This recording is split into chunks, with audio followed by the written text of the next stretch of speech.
Existem temas que a gente só prega no clamor de vitória, né? Fabiano, a nossa amizade está abalada, né?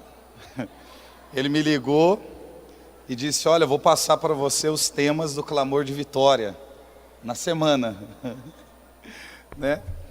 E me passou o tema de ontem e esse tema aí, as medidas de Deus. E na hora eu desliguei o telefone e pensei, será que ele estava achando que estava ligando para Tomás de Aquino? Porque as medidas de Deus. E aí eu fui rezar e Deus não me falou nada. Fui ler, não encontrei nada. Pesquisei, também não achei nada. Aí eu falei, quer saber, eu vou deitar na rede. No fundo de casa tem uma rede. E eu, como um bom pernambucano, eu vou para a rede, né? Cada um tem sua maneira de se relacionar com Deus. Eu não entro em desespero, em hipótese alguma, com nada. Então eu falei, vou descansar. E na rede, Deus foi falando algumas coisas ao meu coração. E eu tenho um problema, eu complico as coisas, né? Aí eu queria falar sobre as 3 medidas da vida, as 3 medidas da morte e a excelência das 3 medidas de Deus, para que a palavra de Deus possa dar a nós um direcionamento para que entendamos algumas condições para podermos viver debaixo do querer e da vontade de Deus. Você que trouxe a sua Bíblia, abra em Levítico capítulo 1, versículo 1.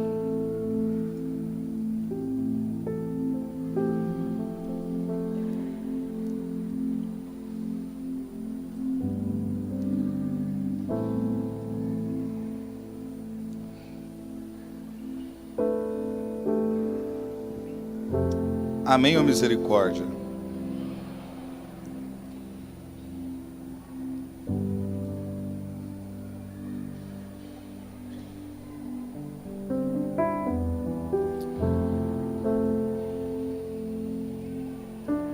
Levítico capítulo 1, versículo 1. Amém. O Senhor chamou Moisés e falou-lhe da tenda de reunião. Até aí. Vamos aplaudir a palavra do Senhor.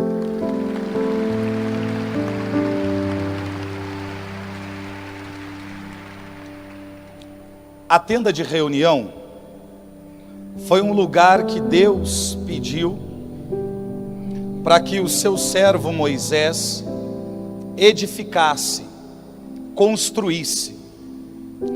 Em primeiro lugar, a tenda de reunião é um querer de Deus, é um desejo de Deus.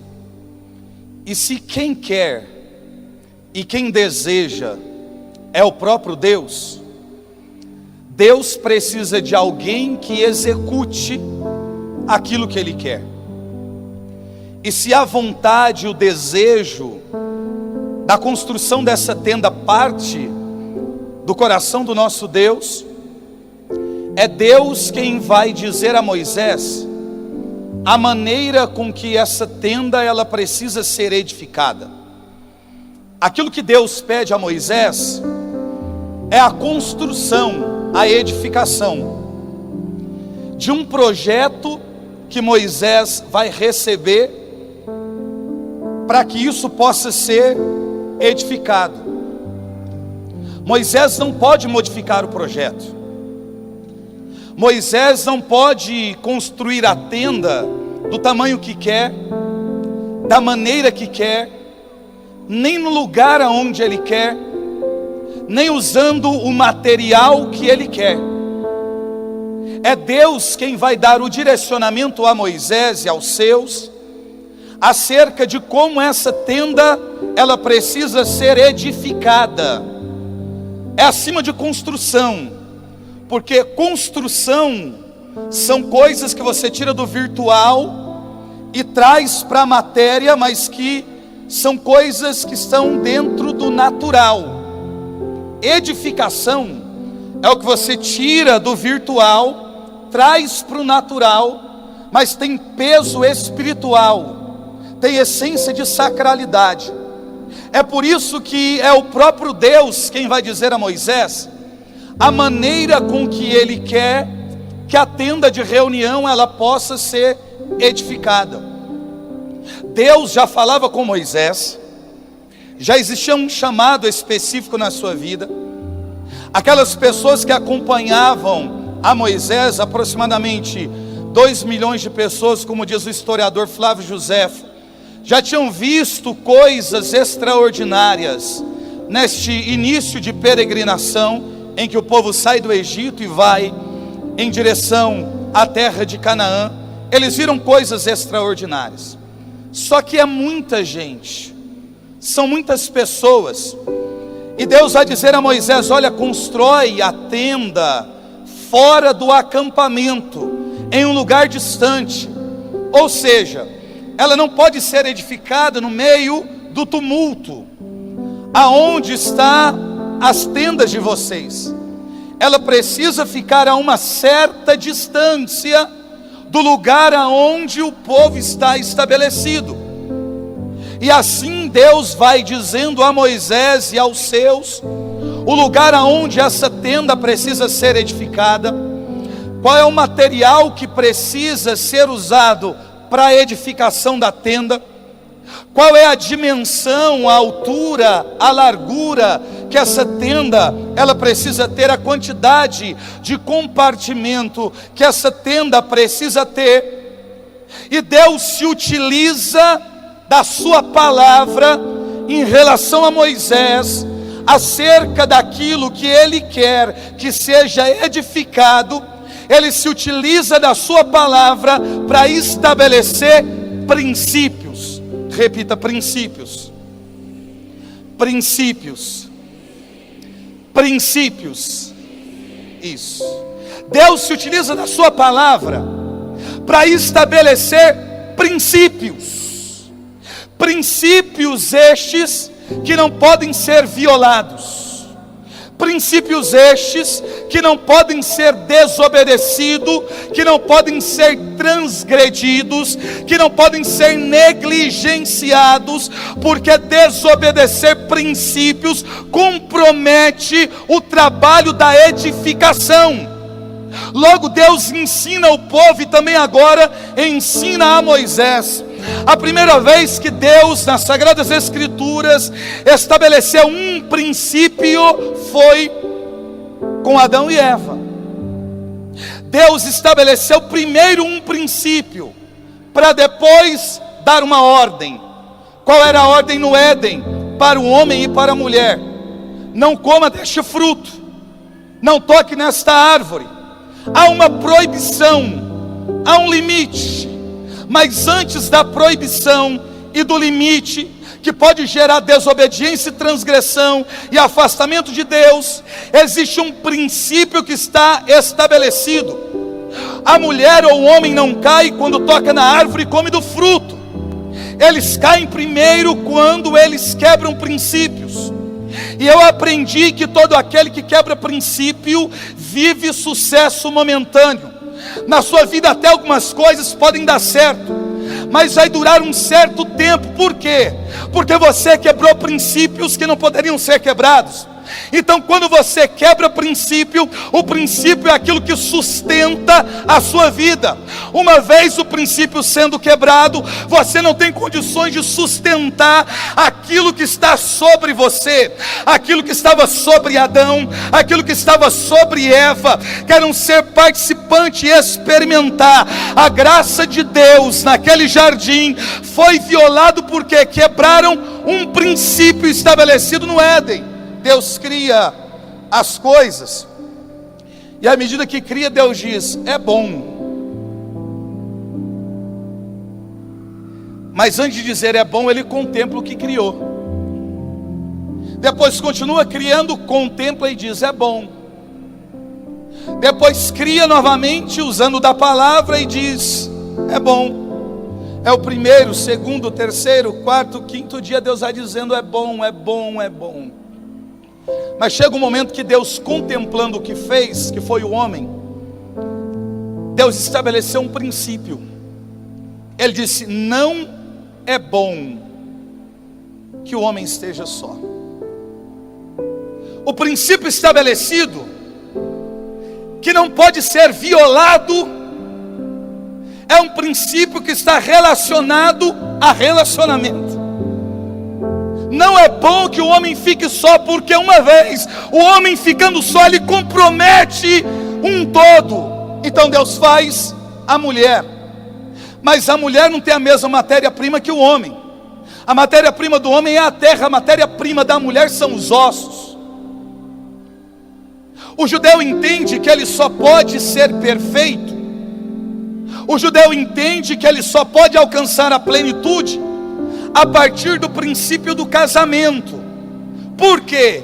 Ele entende que é no momento em que ele se casa, que ele se torna mais forte, mais capaz, com condições a ser perfeito.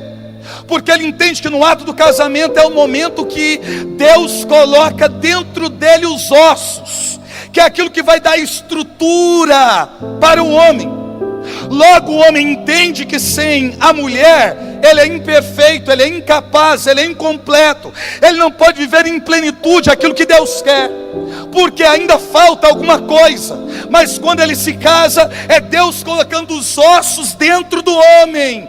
Por isso Deus vai dizer: não é bom que o homem fique só. Os judeus acreditam que entre a criação e a queda foram 13.000 anos.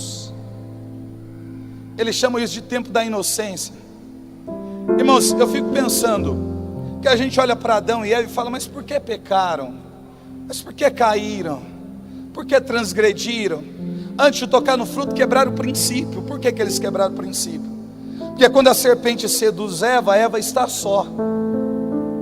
Eles quebraram o princípio, e quebrando o princípio comprometeram um todo.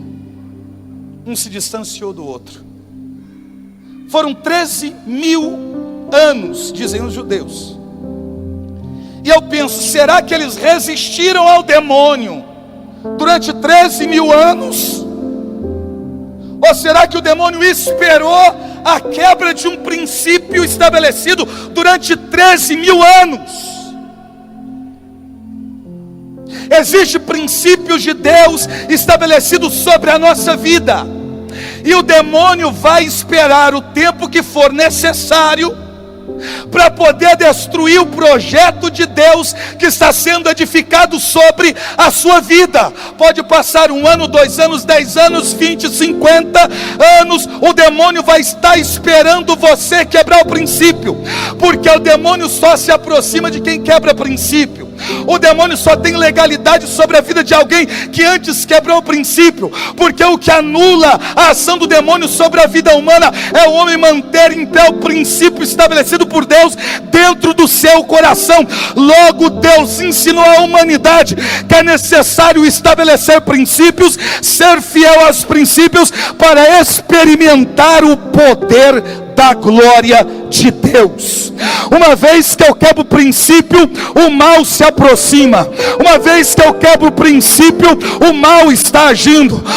Uma vez que eu quebro o princípio, eu sou seduzido. Uma vez que eu quebro o princípio, eu caio nas trevas. Uma vez que eu quebro o princípio, a edificação é destruída na minha vida. Mas uma vez que eu obedeço os princípios de Deus, eu começo a atrair sobre a minha vida a glória de Deus. É por isso que Deus diz a Moisés: eu vou te dar medidas. Se ele fala sobre as formas de sacrifício, ele diz: eu vou te ensinar maneiras. Se ele fala sobre a arca da aliança, sobre tabernáculo, tenda de reunião, sobre a arca de Noé, por exemplo, ele está dizendo: eu vou te dar medidas, porque aquilo que eu quero fazer cabe nas medidas que eu te dou. Logo, se você violar as medidas que eu estou te dando, aquilo que vai vir depois do que foi edificado jamais vai comportar aquilo que Deus quer fazer, aquilo que Deus quer edificar. A glória que Deus sobre a nossa vida, Ele quer derramar. Existem medidas estabelecidas que precisam ser obedecidas para que a gente possa suportar tudo aquilo que Deus tem a nos ofertar. Medida, dentro da etimologia da palavra, a medida está relacionada à grandeza. Medida está relacionada a tamanho, a forma. Medida está relacionada à maneira, à ação, a nível. Medida está relacionada à capacidade, quantidade, proporção, dimensão. Medidas estão relacionadas a todas essas coisas. As medidas de Deus não são termos que nós encontramos as Sagradas Escrituras dizendo como um tiro de pedra, ou como um tiro de flecha, ou como um tamanho de um estádio, de um campo. Não, as medidas de Deus não estão relacionadas a centímetros, não está relacionada a metro, a quilômetros, a polegadas, não. A medida de Deus não está relacionada a essas coisas, é diferente.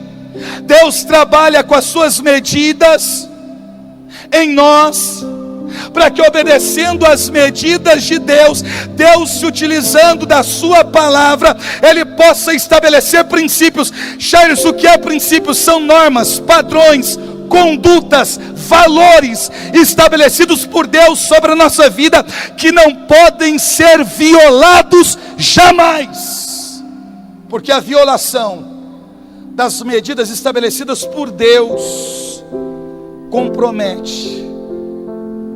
E Deus chamou Moisés na tenda de reunião e falou. Por que Deus chamou na tenda e falou? Porque as medidas são apropriadas.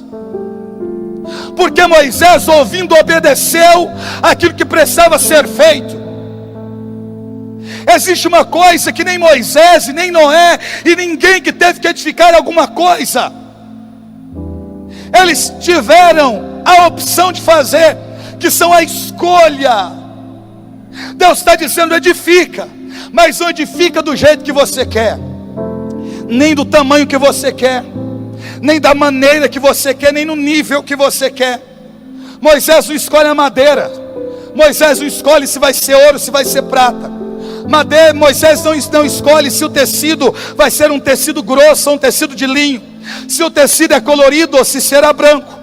Moisés não escolhe quais serão os utensílios usados. Moisés não é ele quem escolhe a maneira em que o sacrifício ele precisa ser feito. Moisés não tem o direito de escolha, porque a edificação é de Deus. Existe uma coisa que todos nós que estamos aqui nessa tarde precisamos entender: aquilo que Deus quer edificar sobre a tua vida não passa simplesmente pelo crivo das suas escolhas, mas passa pelo processo da tua obediência acerca daquilo que Deus estabeleceu sobre a tua vida.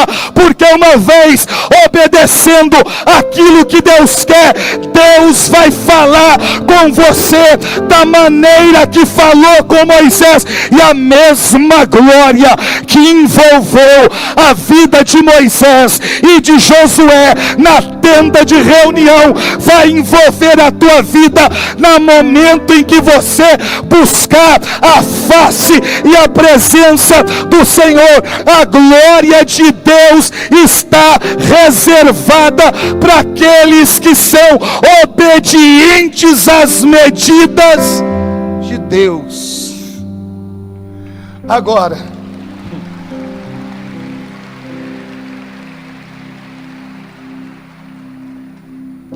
existem as medidas da vida, são 3, e existe uma ação de Deus sobre as 3. Preste atenção no que eu vou te dizer. Você consegue compreender o fator tempo?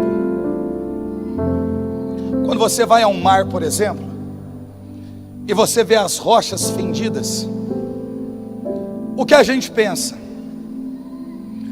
A violência da água perfurou a rocha. Mas quem foi que deu violência às águas? O vento. O vento agita as águas que se lançam contra a rocha. Mas quem é que perfura a rocha? Não é a água e nem o vento, é o tempo. O tempo se utiliza do vento e da água para poder fazer a edificação. Mas quem é a quem o tempo está submisso? A Deus. Deus se utiliza do tempo. Deus se utiliza do vento. Deus se utiliza da água para poder fazer a edificação. Logo, eu não entendendo o fator tempo, eu abandono o projeto de Deus antes de ver o cumprimento da sua promessa. O tempo que você está vivendo é o tempo que Deus está se utilizando dele para poder fazer na tua vida aquilo que é necessário ser feito. Charles, o que eu faço? Espera só um pouco, não vai demorar muito não, é só um pouco, porque Deus está se utilizando de condições para poder fazer na sua vida coisas extraordinárias. A primeira medida da vida são os sonhos. Está aqui. Está aqui. É algo que se movimenta nos nossos pensamentos. Está dentro de uma dimensão virtual. Está relacionado a desejo, a vontade, a querer. É como Ana, por exemplo, que o desejo no seu coração era ser mãe, de gerar filhos. Ela só tinha o desejo, mas não podia. Por que não podia? Porque era uma mulher estéril. Ela estava submetida a uma enfermidade que a impossibilitava de realizar os seus sonhos. A primeira medida da vida são os sonhos, que para que essa mulher ela possa conceber, precisa sair dos pensamentos, da vontade, do campo virtual. Quantas coisas, quantos sonhos que você alimenta no seu coração, quantos são os seus desejos, as suas vontades, os seus projetos. Você gasta tempo, você investe, gasta energia, você trabalha para ganhar dinheiro, porque no fundo aquilo que você quer é a realização dos seus sonhos. Mas a palavra de Deus diz que cabe ao homem formular projetos do seu coração. Mas quem é que executa essa coisa toda? É Deus.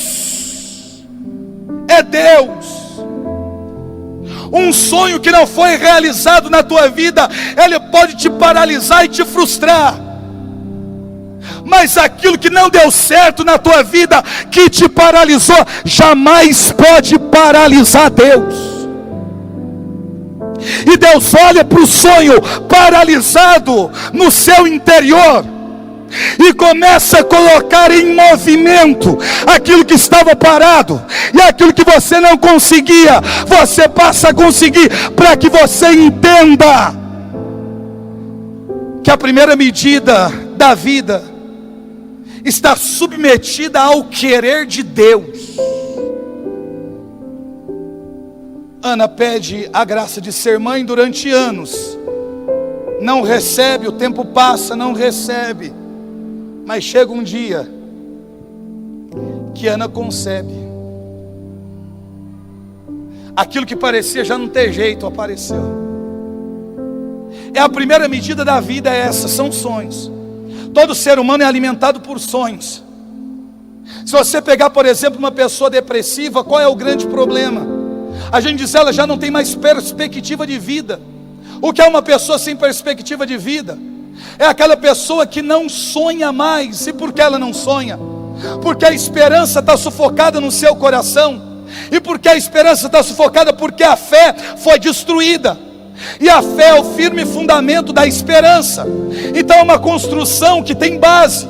Mas a fé, ela vem de ouvir a palavra de Deus. Então o que acontece? A regra é simples. Uma vez que a palavra é pregada, a fé é acionada. Uma vez que a fé é acionada, ela sustenta a esperança. Uma vez que a esperança volta, você volta a sonhar. E sonhando você entende que aquilo que te paralisava não paralisa Deus. Não paralisa Deus. A segunda medida da vida é a gestação. Como uma mulher grávida,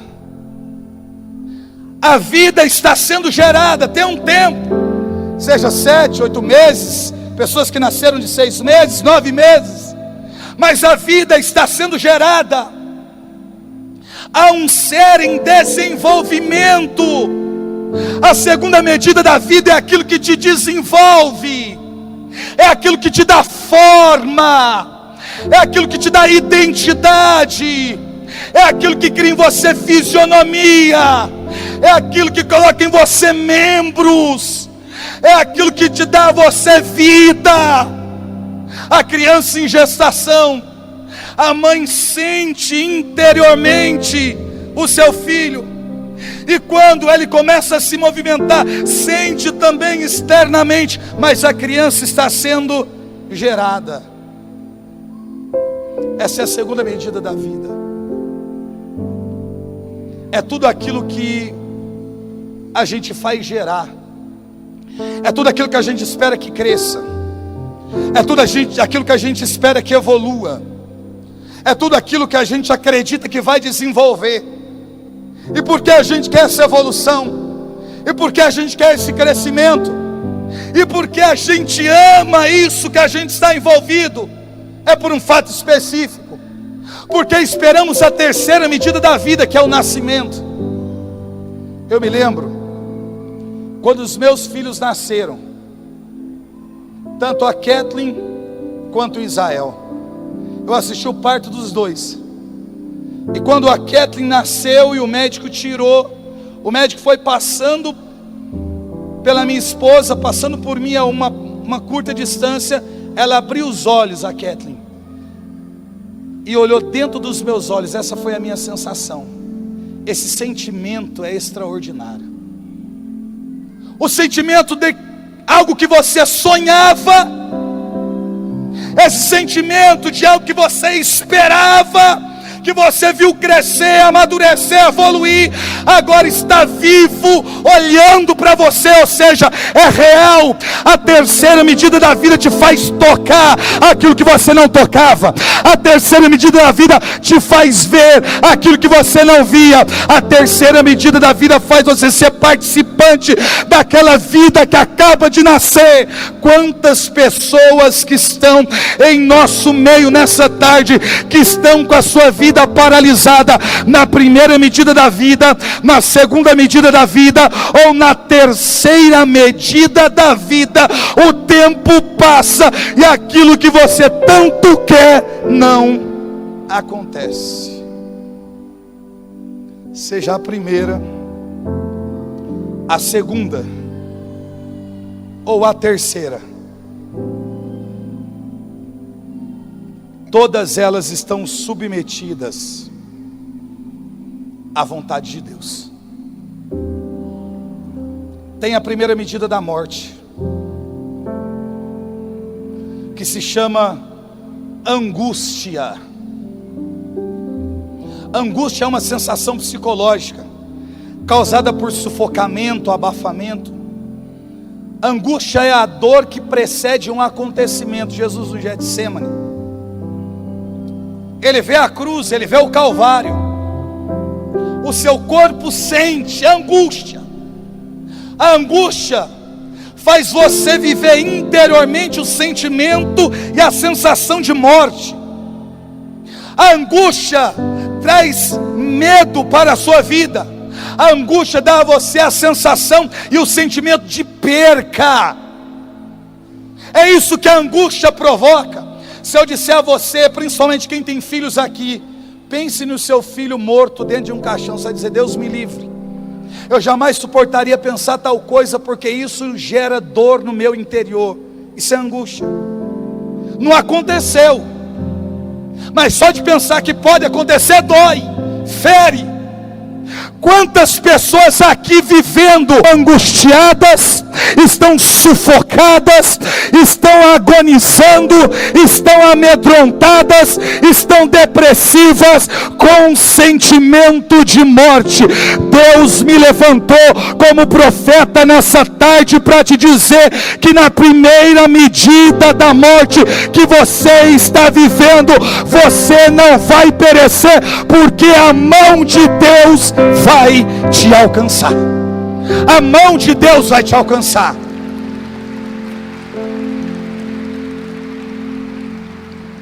A minha mãe morreu vítima de um câncer.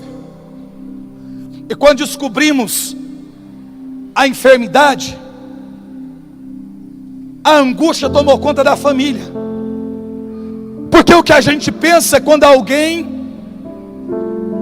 recebe um diagnóstico de uma enfermidade que você sabe que já levou a muita gente. Sabemos que tantos outros são curados e foram curados, mas a nossa cabeça de imediato muitas vezes já não vai para a cura, para o milagre. Vem o medo, vem o pânico, vem a angústia, vem o desespero, vem aquele sentimento que você precisa estar perto da pessoa todo o tempo, aproveitar o tempo que for necessário, porque você convive com o sentimento de que qualquer momento você pode receber a notícia de que aquela pessoa morreu. Você tem medo. É angústia, é vivermos com a sensação de morte, é vivermos com medo de perca, é passarmos noites em claros porque não conseguimos dormir por conta de um fantasma que nos assombra. É a primeira medida da morte, a angústia. A segunda medida da morte se chama própria morte. A hora que a pessoa morre, nós olhamos para uma situação como essa e pensamos: o que pode ser feito? Só quem já perdeu alguém sabe o quanto isso é doloroso. A angústia, a dor, o sofrimento, a tristeza, a agonia. Mas eu não falo só de morte física, não.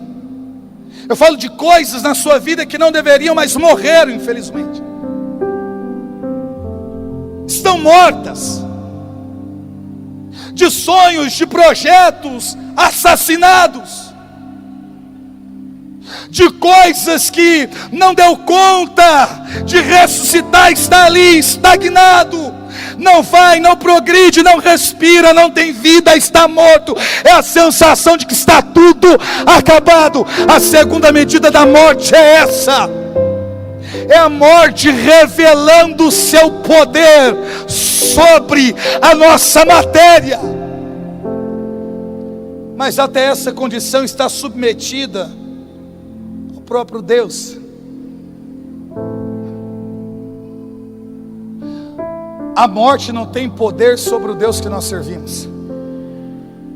É o Deus que nós servimos que tem o poder sobre a morte. Nós olhamos para as Sagradas Escrituras e percebemos Elias ressuscitar um garoto. Nós olhamos para Eliseu ressuscitando um garoto. Tanto no caso de Elias como Eliseu, esses dois jovens estão vivendo a segunda medida da morte, estão mortos. Nós olhamos, por exemplo, para aquela profecia de Ezequiel 37, aquela visão extraordinária. A Bíblia diz que Deus levou o profeta Ezequiel para uma planície de ossos que estava acima de a face da terra. Aqueles ossos que aparecem de um exército estão vivendo a segunda medida da morte, porque estão sobre. A gente olha para as ressurreições que Jesus fez, estão vivendo A segunda medida da morte. A gente olha para aquele soldado morto que foi jogado nos restos mortais de Eliseu. A cova está aberta, e porque a cova está aberta, ele está vivendo a segunda medida da morte. Mas tem a terceira medida da morte. A terceira medida da morte se chama sepultamento. O pior momento não é a sensação de perder alguém. A pior dor não é você ver a pessoa morta ou sonhos mortos e velar o corpo. O pior momento é quando o corpo desce na cova, joga-se a terra em cima, ou se coloca aquelas tampas de concreto, e você precisa virar as costas e voltar para sua casa. O sepultamento é o pior momento que existe. É a terceira medida. Se você já passou por isso, você sabe como isso é doloroso. Mas nem a terceira medida da morte tem poder sobre Deus. Olha que coisa extraordinária. Jesus está ensinando, pregando, e o povo próximo. E alguém chega para dar uma notícia dizendo: olha, Jesus, Lázaro está enfermo. E Jesus continua fazendo o que estava fazendo. E depois que terminou a missão, vai em direção a Betânia. E quando está chegando em Betânia, vem ao encontro de Cristo Marta e depois Maria. E as duas no discurso faz aquilo que nós fazemos. Nós muitas vezes pensamos que Deus é aquilo que nós sabemos sobre Ele. Nós acreditamos que Deus faz aquilo que já ouvimos acerca do que Ele fez, ou até aquilo que vimos Ele fazer. Deus está além de todas essas coisas. Marta chegou até Jesus e disse: mestre, se o Senhor tivesse estado aqui, o meu irmão não teria morrido. Jesus vai dizer: se você crê, você vai ver a glória de Deus. Mas ela está dizendo: se o Senhor tivesse estado aqui, estado quando? Na primeira medida da morte. Na segunda medida da morte, o que ela está dizendo: eu sei que tu pode, eu sei que tu faz, eu sei que tu és Deus e realiza milagres, mas eu entendo que o Senhor pode fazer aquilo que já vimos o Senhor fazer. Nós já te vimos operar na vida de quem esteve na primeira medida da morte. Nós já vimos o Senhor operar sobre aqueles que estiveram na segunda medida da morte, como a filha de Jairo. Mas se o Senhor tivesse estado aqui na primeira medida, ou na segunda medida, ele não tinha ido embora. Mas o Senhor chegou na terceira. E não existe nenhum tipo de milagre que aconteceu na Bíblia na terceira medida da morte. Nós nunca vimos nenhuma ação sobrenatural na terceira medida da morte. Maria chega e limita Deus.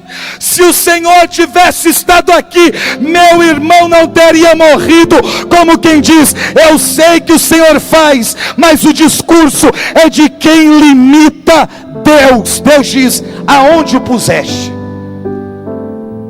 É Deus dizendo a você hoje: aquilo que você vive, o sofrimento que você traz, aquilo que na tua vida foi sepultado, Deus está te perguntando: Aonde foi que você colocou? Você pode dizer: Charles, mas faz tempo. Charles, mas está esquecido. Olha, mas já cheira mal. Deus não quer saber quanto tempo faz o sepultamento. Deus não quer saber se o cheiro é agradável ou se é horroroso. A pergunta de Deus para você é: aonde você colocou os teus sonhos, os teus projetos? Em qual sepulcro que está? Aonde o puseste? A gente vem para a presença de Deus para pedir a Deus coisas que sabemos que Ele já fez. Deus vai além das nossas possibilidades. Deus vai além da nossa compreensão. Deus vai além da nossa capacidade, inteligência, sabedoria, aptidões. Aonde o puseste? Tira a pedra. Mestre, mas já cheira mal. Na segunda medida, Elias levantou alguém por intermédio de Deus. Na segunda medida, Eliseu levantou alguém. Na segunda medida, os ossos criaram vida. Na segunda medida, ressurreições aconteceram. Mas aqui não tem jeito. Tem gente que vem ao encontro como esse, com situações do seu coração, dizendo: não, isso aqui não dá. Não dá para quem? Eu não posso fazer nada por você, mas eu sei alguém que pode ressuscitar aquilo que foi sepultado na tua vida, que já cheira mal. Tem gente que já velou o seu sonho, sabia? Tem gente que participou do cortejo da sua morte espiritual. Só que Deus se levantou no meio de um cortejo fúnebre para poder dizer: aonde foi que você colocou? Qual que é o lugar de sepultamento? Qual o cheiro que tem? Tira a pedra! Tira a pedra! Só vai morrer o dia que eu disser que não tem mais jeito. Tira a pedra! Deus está te perguntando: aonde você colocou, sepultou os teus sonhos? Tira a pedra. Rolaram a pedra. Jesus faz uma oração: Pai, eu sei que me ouves, bem sei que me ouves, mas peço isso por conta do povo que está em volta, para que creiam que tu me enviastes. Olha para a pedra rolada, para o sepulcro aberto e brada: Lázaro, vem para fora. O primeiro grito é espiritual, o segundo grito é natural. O primeiro grito depende de Deus, o segundo grito depende do homem. O primeiro grito dizendo: Lázaro, arranca Lázaro da região dos mortos. Lázaro, ele é arrancado da região dos mortos, agora está vivo, mas vivo dentro do sepulcro, vivo deitado sobre a pedra, vivo com sudário sobre o rosto, vivo com o corpo enrolado por faixas. A segunda voz de comando é: vem para fora. Porque a minha função é ressuscitar o que estava morto, mas sair da região da morte é uma decisão sua. Existem pessoas que estão em nosso meio, que Deus já fez aquilo que tinha que fazer, só não experimentou, porque não teve coragem de sair do lugar que Deus pediu para sair. Ressuscitar é comigo, mas vem para fora. Porque tem gente que foi ressuscitado, mas continua vivendo como se estivesse morto. E Lázaro com dificuldade se levanta, com dificuldade acha a saída, com dificuldade vai pulando e sai. E Deus diz: tire, alguém tira a faixa, desatai-o e deixai-o ir. Deus não vai entrar lá no sepulcro para te tirar de lá, não. Deus vai liberar uma voz de comando que te ressuscita. A decisão de sair da região da morte é sua. Você quer vida para continuar vivendo como vivia antes? Ou você quer vida para passar a viver aquilo que eu tenho para você? Então Lázaro sai. Existem situações na nossa vida que para podermos experimentar a graça de Deus e para que tantos outros saibam aquilo que Deus fez, a necessidade de tomarmos a decisão de sair do lugar aonde a voz de Deus já nos alcançou. Lázaro, aí no teu lugar, sai. A morte não tem poder sobre Jesus. Lázaro sai, diz: desligai-o, desatai e deixai-o ir. Ele é livre. Vamos ver que depois do que eu fiz na vida dele, ele vai para longe, ou ele vai chegar perto. E sabe o que Lázaro diz? Vamos comer na minha casa, vamos se assentar à mesa comigo. Mesa é símbolo de comunhão, de proximidade, de entrega, de familiaridade. Vamos para casa, mestre. Vamos para casa, vamos comer junto, vamos conversar, vamos partilhar, vamos ter familiaridade. É Deus ressuscitando o homem e trazendo para um ambiente de comunhão.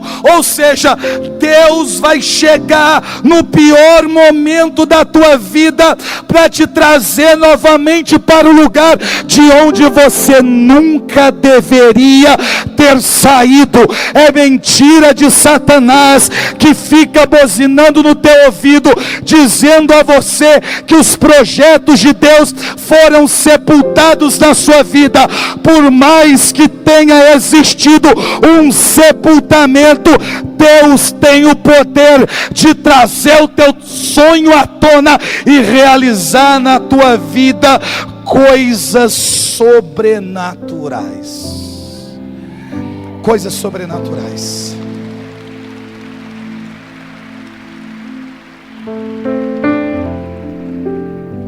Mas tem a primeira medida da excelência de Deus, que está na Bíblia. De tal maneira, de tal forma, de tal medida, que são as três opções da etimologia que dá para esse texto. De tal maneira Deus amou o mundo,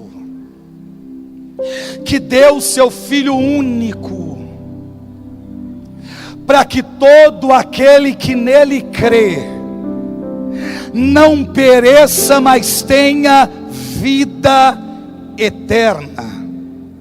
A primeira medida da excelência de Deus se chama amor. De um Deus que nos amou até um extremo, e que deu o seu Filho único numa cruz, para que todo aquele que nele crê não pereça, mas tenha vida eterna. Como diz Santo Agostinho, a medida do amor é não ter medida. Deus te ama de forma incondicional, independente da tua falta, da tua falha, do teu pecado, da tua transgressão, da tua miséria. Existe um Deus que enviou o seu Filho à terra para morrer pendurado em um madeiro, da morte mais horrível possível, que foi morte de cruz. Como diz São Paulo da Cruz, a morte de Cristo na cruz é a obra mais eloquente de Deus por amor à humanidade. Entrar na medida de Deus, ou entender a medida de Deus, é ser participante do sacrifício vicário, a cruz de Cristo. É por isto que se manifestou o Filho de Deus, para desfazer toda obra do diabo. Você era um condenado, Você era um miserável, vivia como escravo, mas Ele nos resgatou, e resgate é o preço que se paga pela liberdade de alguém. Por um alto preço nós somos comprados, a preço de sangue. Existia um documento que te condenava, mas quando Ele morreu no madeiro e enquadrou a humanidade na medida da cruz, o documento foi cancelado e você é livre. É para que sejamos livres que Cristo nos libertou. A segunda medida de Deus, a segunda medida da excelência de Deus se chama justiça. Deus mede a humanidade só por 3 parâmetros: amor, justiça e santidade. A segunda medida é a justiça. É o que diz a palavra: não vos enganeis, de Deus não se zomba. Aquilo que o homem semeia, isso mesmo colherá. Se ele semeia na carne, da carne vai colher a corrupção. Mas se semeia no Espírito, do Espírito vai colher a vida eterna. De Deus não se zomba. A gente não pode brincar com Deus. Nós não podemos perder o temor a Deus nas nossas vidas. E se em algum momento a gente perder, a gente precisa recobrar, porque Deus mede pelo crivo da justiça. É por isso que naquele dia muitos dirão: Senhor, em teu nome milagres eu fiz, eu falei em outras línguas e também profetizei. E Jesus vos dirá: apartai-vos de mim, vós que praticais a iniquidade, porque na verdade eu não vos conheço. A medida de Deus é desnudar a nossa vida, é fazer acontecer conosco o que foi pregado, lido sobre o texto de Apocalipse. Você sabe por que esse texto leva o nome de Apocalipse? É por conta do casamento judaico. A palavra Apocalipse significa revelação, mas esse termo ele é aplicado nas núpcias, na lua de mel do casal. Quando o marido sentado na cama, a mulher de pé, ela arranca o vestido, a roupa do casamento, e ela fica completamente nua diante do marido. Mas é a mulher quem arranca a roupa, não é o marido que tira a roupa dela. Esse gesto de tirar as roupas e ficar nua se chama Apocalipse. Ela dizendo para o amado da vida dela: eu não quero que entre nós exista mais nenhum segredo. Tudo aquilo que estava oculto será revelado, tudo aquilo que estava coberto será descoberto. E se não tivermos coragem nós de nos despirmos diante da presença de Deus, o próprio Deus o fará. O próprio Deus o fará. É o crivo da justiça. A terceira medida de Deus se chama santidade. Santidade. Santidade convém à tua casa, ó Senhor. A exemplo da santidade daquele que vos chamou, sede também vós santos. É como diz a palavra: buscar em primeiro lugar o reino dos céus, a sua justiça, tudo mais vos será dado por acréscimo. A justiça está no reino. Os que vivem em justiça, inseridos no reino, são aqueles que têm a condição de santificar a vida. Só que aí tem uma questão aqui para a gente encerrar. A primeira medida, quem fez foi o Filho. A segunda medida, quem faz é o próprio Pai. A primeira medida é Cristo, o amor. A segunda medida é Deus, a justiça. A terceira medida é a santidade. E quem é o santificador? Espírito Santo de Deus. Espírito de Deus está sobre a nossa vida. Eu não digo agora. O Espírito Santo está sobre a nossa vida a partir do momento que nós adentramos aqui. Ele nos acompanha sempre, mas nem sempre queremos a sua companhia.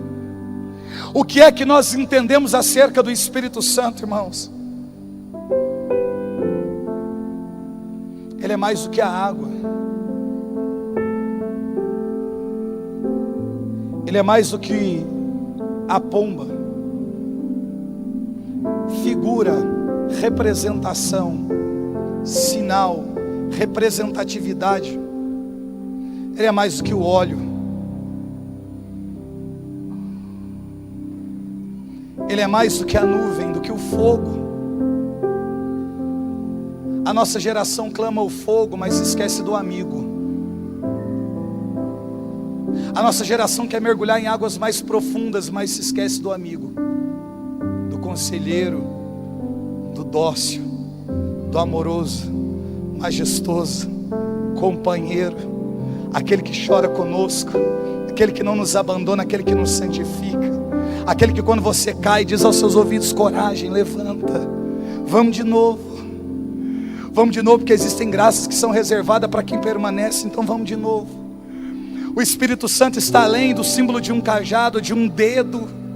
Tudo isso é representação. Nós não podemos resumir a geração do azeite, a geração do fogo, a geração da água. Nós temos que ser a geração que conhece a pessoa do Espírito Santo de Deus. E como pessoa, Ele quer diálogo. E como pessoa, Ele quer contato. E como pessoa, Ele quer afeto. E como pessoa, Ele quer o toque. E como pessoa, Ele quer vínculo. E como pessoa, Ele quer amizade. Eu me lembro a primeira vez que eu li um livro, me deram esse livro dentro de um ônibus há 17 anos atrás. Eu lendo sobre o Espírito Santo, eu comecei a chorar dentro de um circular e fui parar de chorar depois de quase 18 horas, porque eu senti, não foi um arrepio, não foi uma emoção que veio, não, foi um toque, mas um toque como se alguém conseguisse beijar a minha alma. Ah, como nós precisamos deste contato, desta proximidade com o Espírito Santo de Deus. O Espírito Santo de Deus, irmãos. O Espírito Santo de Deus. A gente quer que Ele nos toque, mas quem é que toca nele? Fala comigo, Espírito, mas quem é que fala com Ele? Me visita, Espírito Santo, mas quem é que visita Ele? Quem é que visita Ele? Cadê a geração que chora de necessidade do Espírito? Nós queremos tantas coisas, mas o Espírito Santo. A gente vai nos encontros e o comentário depois foi bom. Ah, mas foi bom, foi ruim, foi bom, e quando foi bom, e quando foi maravilhoso. Oh, irmão.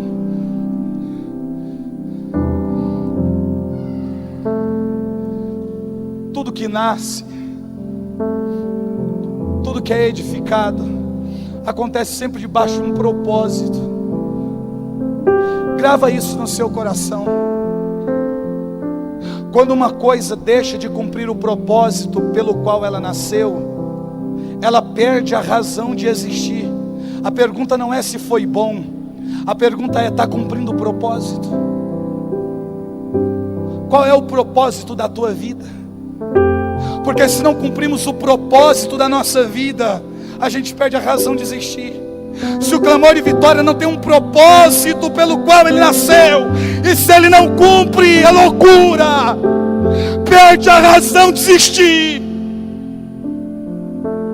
quem recobra a razão da nossa existência se chama Espírito Santo de Deus, porque é Ele quem nos leva a nos enquadrar nas medidas de Deus. E uma vez obedecendo a voz do Senhor e enquadrados nas medidas de Deus, vai acontecer conosco o que aconteceu com Moisés. A nuvem da glória de Deus entra naquele ambiente e somos envolvidos por aquele poder. É a glória de Deus, é o poder de Deus, é a ação de Deus. Fique de pé para a gente rezar.